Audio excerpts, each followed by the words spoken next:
Welcome to Western Door Paranormal Studies. My name is Tony Burtis, your host, and this is the Pioneer Cemetery in Pembroke, New York. And yeah, that's right, I did say cemetery.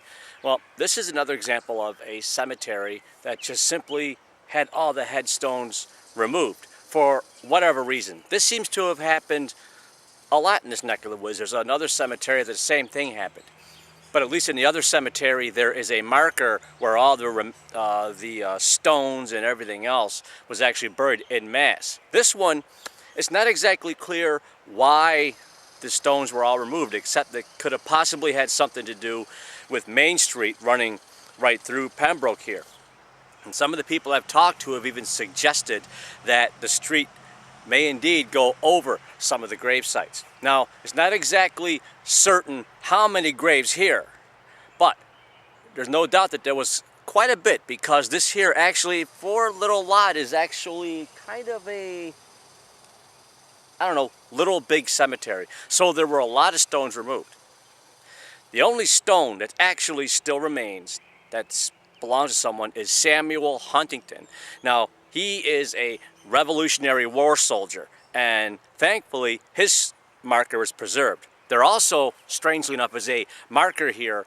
It's a big stone that says remains of soldiers of the American Revolution. Now, exactly how many of these soldiers are buried under that stone is unclear. Now, what happened to all the stones? And what's strange right now is I'm actually smelling sage. Anyway, what happened to the stones? That's not exactly clear. Back then, people used the stones for foundations for their homes, and they used them sometimes for sidewalks. But there's no way to actually prove or disprove that that's what happened to the stones.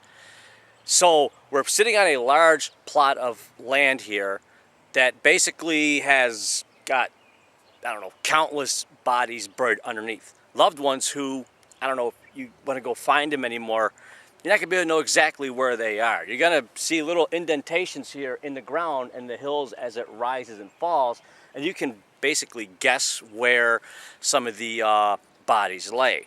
Now, it's no surprise.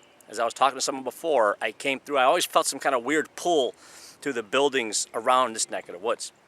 And turns out, no surprise, that there is reports of paranormal activity in some of the buildings, and actually in this little plot of land itself. Now, in the buildings, a lot of footsteps are heard.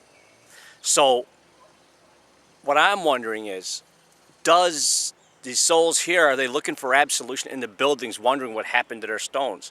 Or do they think they're possibly still going to church mass? Any one of those things is possible. So there is reports of paranormal activity from this particular little area. And once again, that's no surprise when a sacred ground like this is actually disturbed in that manner, and especially when the stones are removed.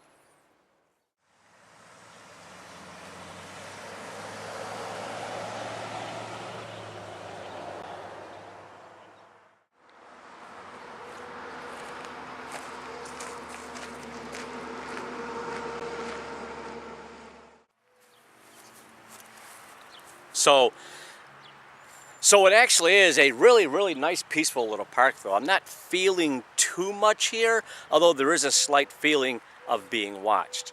And actually, there is a picnic grove right behind me. Whether it belongs to a church or not is unclear. There's nothing saying that it actually does. So it turns out that this is a really great place for a picnic. And it's also a good place to go and honor the soldiers of the American Revolution who lived and died for our freedom.